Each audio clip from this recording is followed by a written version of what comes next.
नाज़रीन गिरामी अस्सलामु अलैकुम वरहमतुल्लाहि वबरकातुहू। सीधी बात के ताज़ा तरीन प्राइम टाइम में आप लोगों का इस्तकबाल है। नाज़रीन गिरामी, मैं अंसार अज़ीज़ नदवी इस वक्त आप लोगों के सामने कुछ अहम तरीन ख़बरें, कुछ वायरल वीडियोस और कुछ तनकीदी तज़्ज़िये लेकर के हाजिर हुआ हूँ। तफसीलात में जाने से पहले आप लोगों से जो हमेशा से दरख्वास्त होती है उस पर तवज्जो करने की कोशिश करूँगा। सबसे पहले मैं एक वीडियो आप लोगों के सामने रखूँगा और वो है कि मौलाना अरशद मदनी और जमीयत उलमा की जानिब हाल ही में जो हालात पेश आए थे हरियाणा में, वो लोग आप लोग जानते हैं कि किस तरह से गरीब मुस्लिम बस्तियों को जलाया गया और उनके घरों को मिसमार किया गया हुकूमत की जानिब से भी कुछ बहाने बना करके। ऐसे में जमीयत उलमा कोशिश करती है कि जो बेघर हो जाते हैं उनको जो है माली ताउन फराहम करें या फिर उनकी जो ज़रूरियात है उसको पूरा करें।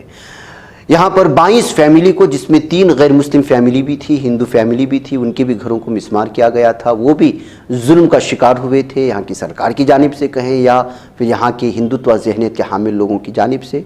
उनको जो है 1 लाख रुपए की चक्कल जो है बांटे गए हैं और अलग अलग तरह से जो है उनको फौरी तौर पर यहाँ पर जमीयत उलमा की जानिब से ताउन फराहम करने की कोशिशें हुए हैं। और उसके लिए एक मखसूस इजलास का भी यहाँ इनेकाद किया गया था, जिसमें से हरियाणा से ताल्लुक़ रखने वाले जमीयत उलमा के मुख्तलिफ ज़िम्मेदारान और मौलाना ख़ुद इस मौके पर मौजूद थे। इसके अलावा नाज़रीन गिरामी, मध्य प्रदेश में जैसे ही बीजेपी हुकूमत आ चुकी है, अब दलितों पर जुल्म व सितम करने की अलग अलग ख़बरें सामने आ रही हैं। देखिए कि जो छोटी छोटी बात को लेकर के कांग्रेस की जहां या अपोजिशन की किसी पार्टी की हुकूमत होती है, वहां पर चिल्लाने वाला, चीखने वाला मीडिया इन तमाम चीज़ों को दिखाता नहीं है। आपको मैं बताऊं, इसकी तफसीलात जो इस वक्त सामने आ रही है वो ये है कि अभिषेक सखवर, संजय सखवर, पंकज किरार और रोहित सखवर, इन 4 लोगों को मध्य प्रदेश के मीना ज़िले में एक इलाके में बुरी तरह से मारा गया है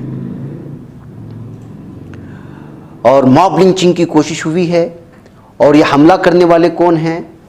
विवेक शर्मा, विशाल शर्मा, परबान खुरासिया और जीतू गुड़ेनिया, इन तमाम लोगों को गिरफ्तार किया गया है। अब जाहिर सी बात है कि किसी बात को लेकर के, मामूली सी बात को लेकर के दलित के लोगों पर हमला करने का जो सिलसिला जारी है, और ये हिंदुत्व ज़हनियत के हामिल या अपने आप को बड़े समाज से कहने वाले, जिनकी हकीकत है कि वो दरिंदों से भी इस वक्त जो है बुरे हो चुके हैं, इंसानियत से इनसे कोई लेना देना नहीं है। किस तरह से वीडियो हम आपके सामने दिखा नहीं रहे हैं, शायद आप तक जो है सोशल मीडिया के हवाले से पहुंच चुकी होगी, व्हाट्सएप के ज़रिए से, ट्विटर के ज़रिए से, दरिंदगी की हदें पार कर रहे हैं। अब खबर यह आ रही है कि SC ST के जो अलग अलग तरह के एक्ट बने हुए हैं, 3(1) और SC ST 1 और D 3(1) यस और 3(2) ये सारे एक्ट हैं जो दलितों पर जुल्म सितम की वजह से लगते हैं। अब इस तरह से जो है इन जितने भी लोग इसमें मुलजिमीन हैं उनके खिलाफ केस दर्ज कर लेने की खबरें सामने आ रही हैं। नाज़रीन गिरामी, दुनिया एक तरफ है, जुल्म सितम अपनी जानिब है। भारत में जो अंदरूनी सतह पर मुसलमानों के ख़िलाफ़, दलितों के ख़िलाफ़, अक़लियतों के ख़िलाफ़ जो साजिशें बुनी जा रही हैं, उनकी तस्वीर बहुत भयानक अंदाज में फ्यूचर में जाकर के सामने आने का अंदाज़ा है। ऐसी सूरत हाल में आज भी हम ऐसे जो है एक दूसरे के गिरेबान खींचने के चक्कर में हैं और एक दूसरों के ओहदों पर कब्ज़ा करने के चक्कर में हैं और मुख्तलिफ़ किस्म के फतवों में ऐसे फंसे हुए हैं कि जिसकी कोई इंतहा नहीं है। कभी कभी कहने का ये मन करता है कि जिस तरह से आसाम में मुसलमानों के ख़िलाफ़ फ़ैसले लिए जा रहे हैं, कर्नाटक में जिस तरह से मुसलमानों के ख़िलाफ़ मदारिस को टारगेट करने की कोशिश हो रही है हिंदुत्व ज़हनियत के हामिल लोगों की जानिब से, और भी भारत के मुख्तलिफ़ इलाक़ों में, वो यूपी हो या MP हो या राजस्थान हो या दीगर इलाक़ों में जो फ़ैसले लिए जा रहे हैं, जो लिए जाएंगे, और हिंदुत्व ज़हनियत के हामिल लोगों की खुफिया मीटिंगों में क्या क्या तय हो रहा है, इन तमाम चीज़ों से हम नावाकिफ़ियत रखते हुए इस कदर बेशर्मी, बेगैरती की इस वक्त इंतहा हो चुकी है कि हम बरसों से बनाए जा रहे इदारों पर खदगन लगा रहे हैं, उनको बर्बाद करने की कोशिशें हो रही हैं। अब कोई, शायद ही कोई ऐसा इदारा बचा होगा जो इदारे 2 टुकड़े नहीं हुए। बहुत अफसोसनाक खबर, में इस पर तबसरा करना नहीं चाह रहा था, लेकिन अगर इस उम्मत को अभी भी झिझोड़ा नहीं गया, उनको उनकी वक़ात और इस वक्त उनकी हैसियत और औकात जो इस वक्त एक हिंदुत्व तंजीमों और मुख्तलिफ़ किस्म के हुकूमतें जो मुस्लिम मुखालिफ हैं वो बरसरे इक़्तिदार में आने के बाद जो उनके औकात को बता रही हैं और उनकी ज़मीर को बुरी तरह से कुचलने की जो कोशिश हो रही है, इस दरमियान में इस तरह के इख्तिलाफ़ात पर बहस नहीं हुई, उनको आईना दिखाने की कोशिश नहीं हुई, तो कर अल्लाह के नज़दीक हम खुद जो है गुनहगार ठहराए जाएंगे। यही वजह है कि मैं ये चीज़ आप लोगों के सामने रखा हूँ। 100 साल कदीम तंजीम इमारत शरइया बिहार, उड़ीसा व झारखंड, आखिरकार उस पर जो है हमला किया गया। दीगर मिली तंजीमों और इदारों की तरह तकसीम के दहाने पर आकर की खड़ी हो चुकी है। मौजूदा अमीर शरीयत मौलाना अहमद वली फैसल रहमानी के खिलाफ झारखंड यूनिट ने अलम बगावत बुलंद कर दिया, जिसकी वीडियो और तस्वीर मंजर आम पर आ रही हैं और वो आप तक पहुंच चुकी होंगी, आपने देखा होगा। और ये खतगन लगाने वाले कौन हैं? मौलाना नजर तौहीद मज़ाहिरी। अमीर शरीयत बनने के बाद बैत लेते हुए एक वीडियो में पूरे के पूरे लोगों से कह रहे हैं कि वो उनको माने, अमीरी शरीयत माना जाए। मीडिया के जरिए वायरल हो रही मिली हलकों में बेचैनी फैल गई है। मौलाना फजल रहीम मुजद्दिदी सेक्रेटरी मुस्लिम पर्सनल लॉ बोर्ड, मौलाना सगीर अहमद रशादी अमीर शरीयत कर्नाटक, मौलाना यूसुफ अली अमीर शरीयत आसाम, मौलाना अलाउद्दीन नदवी उस्ताद नज़रुल उलमा लखनऊ, मौलाना ज़ैनुल आबिदीन चित्रा, मौलाना समीरुद्दीन कासमी बरतानिया समेत दीगर अहम शख्सियात और उलमा ने मुफ्ती नज़र तौहीद के इस अमल की मजम्मत की है और उनकी साजिश को नाकाम बनाने की मुसलमानों से अपील की है और कहा कि वो इत्तेहाद और इत्तेफाक का दामन ना छोड़े। नाज़रीन गिरामी, मुझे यहाँ इससे कोई मतलब नहीं है कि मौलाना नज़र तौहीद मज़ाहिरी वो हक पर हैं या फिर मौलाना अहमद वली फैसल या कौन हक पर है। इस वक्त उम्मत मुस्लिमा की जो सूरत हाल है, ऐसी सूरत हाल में अगर कोई भी किसी भी तंजीम को तोड़ने की अपने हक पर होने के बावजूद कोशिश करता है तो वो मुनाफिक है। यहाँ ज़ाती मफाद के लिए अगर तंजीमों को, तहरीकों को, मदारिस को, अंजुमनों को, ट्रस्टों को तोड़ने की कोशिश कर रहा है, पल भर के लिए मान भी लेते हैं कि वो हक पर है, तब भी वो मुनाफिक है। इसलिए कि इस वक्त भारत का 2024 के इंतखाबात के पेश नज़र इस वक्त ऐसी हालत नहीं है उम्मत मुस्लिमा की कि वो तोड़ फोड़ का शिकार हो जाए, इंतिशार का शिकार हो जाए, इत्तिहाद में दरार पैदा की जाए। मैंने कल ही आपके सामने इस बात का तज़किरा किया था कि 4 रियासतों की जो इस वक्त इलेक्शन के इंतखाबात के नताइज आए हैं, उन नताइज को निकाल लीजिएगा और सेकुलर पार्टी को जो वोट फीसद पड़ा है उसको एक तरफ रखिए और जो जीत दर्ज की है उसके वोट फीसद को एक रखिए और सुनिए कि जिनकी तादाद ज्यादा है, जिनको ज्यादा वोट पड़े वो हार चुके, जिनको कम पड़े वो जीत चुकी है। इस वक्त ये सूरत हाल है हमारी। ये जो ओहदों के, कुर्सियों के भूखे और उनके नामों के सामने कुछ भी लगे, मुझे उससे कोई मतलब नहीं है। ऐसा कर रहे हैं तो उस कौम की जिम्मेदारी है, जिस भी जगह पर आप मौजूद है, जिस भी रियासत पर आप मौजूद हैं, उनको आईना दिखाएं, उनको बताएं कि ये सूरत हाल इस वक्त जो आप पैदा कर रहे हैं, फिलहाल ये जो है पूरे उम्मत मुस्लिमा के लिए वो जो है डिबोने की काम कोशिश होगी, उसके पीठ पर छुरा घोंपने के मुतरादिफ होगा।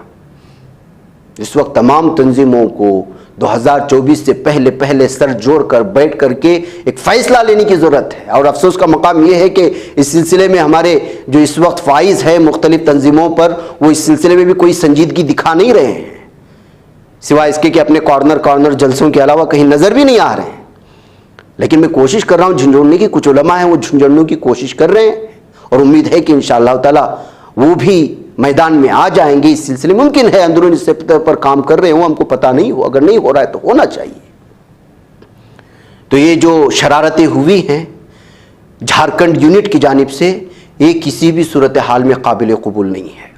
मैं झारखंड के तमाम उलमाए किराम से, वहाँ की तमाम तंजीमों से फिर अपील करता हूँ, मुमकिन है आप जिनको जो है अमीर शरीयत मानने की कोशिश कर रहे हो वो आपकी नज़रों में इस वक्त जो है हक पर हों, या जिनकी आप मुखालिफत कर रहे हैं उनके सिलसिले में आपकी कुछ शिकायतें हो सकती हैं ज़ाती तौर पर या अपने मतलब के खातिर या जो कुछ भी हो सकती है, उसको फ़िलहाल आप अलग कर दें। नदवतुल उलमा है, मज़ाहिल उलूम है, देवबंद है, बड़ी बड़ी तंजीमें हैं, उन उलमा के सामने अपनी चीज़ों को रखें और मुत्तफ़िक़ा तौर पर फैसला लें। ये कौन सी बात हुई कि आप जो एक जलसा मुनक़िद कर दिया और वहाँ पर ऐलान कर दिया, वहाँ पर आप हलफ भी उठा रहे हैं। और उम्मत मुस्लिमा के जिन उलमा पर मुत्तफ़िक़ा जो है, जिन पर राय ली जाती है कि ये जब इत्तेफाक हो जाते हैं तो फिर पूरे भारत के मुसलमान और तंजीमें उनके पीछे चल पड़ती हैं, उनका आपके पास इत्तेफाक राय नहीं, तो फिर इन मुनाफिकत के साथ आप लोग भी शामिल हो जाएंगे। इसलिए वहाँ के मुसलमानों की जिम्मेदारी है, वहाँ के उलमा की जिम्मेदारी है कि वो इस सिलसिले में इस मामले को संजीदगी से लेते हुए इस मामले को दोबारा भेज दें। अगर आप मेरे इमारत शरिया के सिलसिले में कोई आपको शिकायत है तो उससे ऊपर की तंजीमों के पास जाएं, उनके पास अपने मसले को रखें और फिर वहाँ पर जो मुमकिन हो सकता है फैसले सही ले जाएंगे। तमाम भारत के उलमा होंगे उसमें। इसके अलावा इस तरह की शरारत इस मौके पर ये सोशल मीडिया में एक मजाक भद्दा बन जाएगा। जैसे कि कल ही की एक खबर आई कि मौलाना साद साहब को मानने वालों की जमात को बाहर कर दिया गया। हम ये खबरें मैं इस वक्त आप लोगों के सामने पेश नहीं करूँगा, हमको नहीं पहुँच रही हैं, सारा कुछ पहुँच रही हैं। उस मुतालिका इलाके के लोग बार बार मुझे पेश कर रहे हैं। मैंने कहा कि जो इस वक्त फ़िलिस्तीन की सूरत हाल है, गज़ा के पट्टी में जिस तरह की सूरत हाल है, उस सूरत हाल में क्या ये इस वक्त खबरें देने के लायक हैं? आखिर हमारी हमीयत, हमारी ईमानी गैरत को क्या हो चुका है? हम किस दुनिया में रह रहे हैं, कैसे जी रहे हैं? हमारी सोच को, हमारी समझ को किस दीमक ने खा लिया है, हमें समझ में नहीं आ रहा। और अपने आप को आलिम दीन भी कह रहे हैं, अपने आप को दानिश्वर भी कह रहे हैं, अपने आप को जो है रहनुमा भी कह रहे हैं, अपने आप को सियासी लीडर भी कह रहे हैं, अपने आप को बड़े बड़े मदरसे के जो चलाने वाले मोहतमिम भी कह रहे हैं। फलां स्कूल से वाबस्तगी बताई जा रही है, फलां इदारे से अपने ओहदों को साबित करने की कोशिशें हो रही हैं, लेकिन हमारी सोच की सतहियत और उसकी जो गिरावट है वो इस हद तक पहुँच चुकी है कि हम ज़ाती मफाद के लिए पूरे उम्मत मुस्लिमा के तंजीमों के साथ टक्कर लेने के लिए तैयार बैठे हैं। और बेशर्मी के साथ मुझे दरख्वास्त करते हैं कि अभी तक आपकी जो है प्राइम टाइम में ये खबर नहीं आई। आप बेवकूफ़ हैं, आपकी दीनी हमीयत मर चुकी है, आपकी दीनी गैरत मर चुकी है, मेरी नहीं है।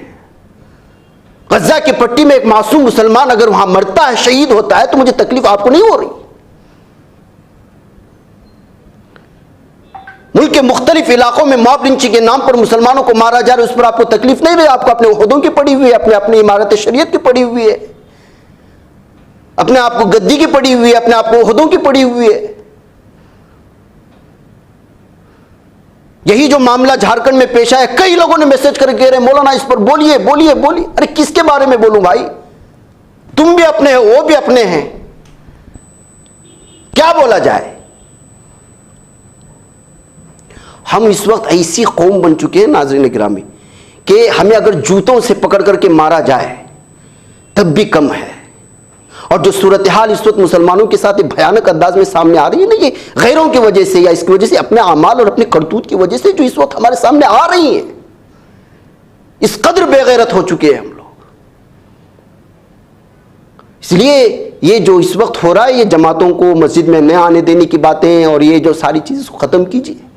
बसूरत जिगर जो सूरत हाल होगी और जो प्लानिंग बन रही है, जो मंसूबे बन रहे हैं हम लोगों के खिलाफ, वो जो है अमली तौर पर सामने आने में बहुत वक्त नहीं लगेगा अगर हमने इन तमाम चीज़ों को संजीदगी से नहीं लिया।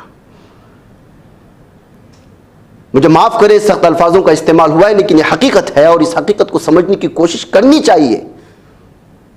वो चाहे ठेला बेचने वाला मुसलमान हो या फिर मदरसे के एहतिमाम पर बैठा हुआ शख्स हो या किसी तंजीम के ओहदे बड़े पोजीशन में बैठा हुआ शख्स हो या किसी भी कहीं पर भी हो। इसलिए कि इस वक्त जो सूरत हाल वो इख्तिलाफात का नहीं है, मुत्तहिद होकर जाने का है। भाई का एक नाज़रीन गिरामी में दलितों की बात कर रहा था और जो मैंने तबसरा किया है, मुमकिन है बाज़ लोगों को चुभता होगा, चुभ रहा है तो मुझे कुछ फ़र्क भी नहीं पड़ता, छोड़ दीजिएगा। भाई मैं दूसरी खबर की जानिब बढ़ता हूँ। यादगीर से खबर आ रही है, रियासती दलित संघर्ष समिति ने यहाँ की ज़िला और पुलिस हुकाम से शिकायत दर्ज कराई है, जिसमें उन पर जोर दिया गया है कि वो दलितों को देवताओं को कुर्बान की जाने वाली भैंसों का गोश्त खाने पर मजबूर करने की रिवायत को रोके। रियासती जनरल सेक्रेटरी मल्लिकार्जुन क्रांति ने हफ्ते को यादगीर की जिला कमिश्नर और पुलिस सुप्रीटेंडेंट से शिकायत दर्ज कराई है। उन्होंने कहा है कि सोरपुरा तालुके के देवीकेरा गांव में मजहबी मेले में देवताओं को कई भैंसों की कुर्बानी दी जाएगी और दलित कुर्बानी की भैंसों का गोश्त खाने पर मजबूर हैं या गांव से बेदखली का सामना करते हैं। देवी केरा मजहबी मेला 18 दिसंबर से है, 2 दिन के लिए मुकर्रर है, जहां देवी, देवा, दयामा और पलकम्मा नामी भैंसों की कुर्बानी दी जाएगी। नाज़रीन गिरामी, इस मामले से इस वक्त जो है दलित बरादरी वो बहुत ही ज़्यादा गुस्से में आ रही है। तंजीम ने जाकर के पुलिस में शिकायत दर्ज कराई और दलितों के साथ जो सूरत हाल है वो हम लोग जानते हैं। और मैंने मध्य प्रदेश की कहानी भी आपके सामने रखी। इधर वज़ीर आला हिमंता बिस्वा शर्मा, मैंने आसाम की बात कही थी कि ऐलान किया है कि फरवरी 2024 में आसाम असेंबली के आइंदा इजलास में ताअद्दुदी इज़्दिवाज को गैर कानूनी करार देने का बिल पेश कर दिया जाएगा। इनके मुताबिक बिल कई लोगों और तंजीमों के साथ कई महीनों की मुशावरत के बाद तैयार किया गया। शर्मा ने जुमा को कौमी दाल हुकूमत में नामनिगारों को इस बात की इत्तला फराहम की थी और कसरत इज़्दिवाज पर पाबंदी का बिल आसाम असेंबली इजलास के दौरान पेश किया जाएगा, जो 4 फरवरी से शुरू होगा। चीफ मिनिस्टर ने पहले ऐलान किया था कि इस इक़दाम में कुछ दफ़ा शामिल होगी जिनका मकसद रियासत के अंदर से लव जिहाद को ख़त्म करना है। तो नाज़रीन गिरामी, जो मैंने तस्करा किया है ना, आप देख लीजिएगा। और आसाम इस वक्त ऐसा लग चुका है कि जो मुख्तलिफ जो मुस्लिम मुखालिफ फैसले हैं उसके लिए जो है यहाँ पर बाकायदा जो है मश्क कराया जाया है और ये पूरी ज़मीन और ये पूरी रियासत जो है यहाँ पे मश्क होगा और मश्क में कामयाब हो जाएंगे तो दीगर रियासतों को उसी पर चलाने की कोशिश होगी और हम जो है एक दूसरे के सीट पर कब्जा करने के चक्कर में हैं। मुझे इजाज़त है। अस्सलाम वालेकुम रहमतुल्लाहि व बरकातुहू। ये बच पाता है कोई सहाफ़ी की निगाहों से, मिलाता है ये लोगों को मोहब्बत की पनाहों से। करम और दर्द मंदी का है एक संसार सीधी बात। अज़ीमत जुर्अतो हिम्मत का है इज़हार सीधी बात। अज़ीमत जुर्अतो हिम्मत का है इज़हार सीधी बात। ये चैनल हक निगर बनकर कुचल देता है फितनों को,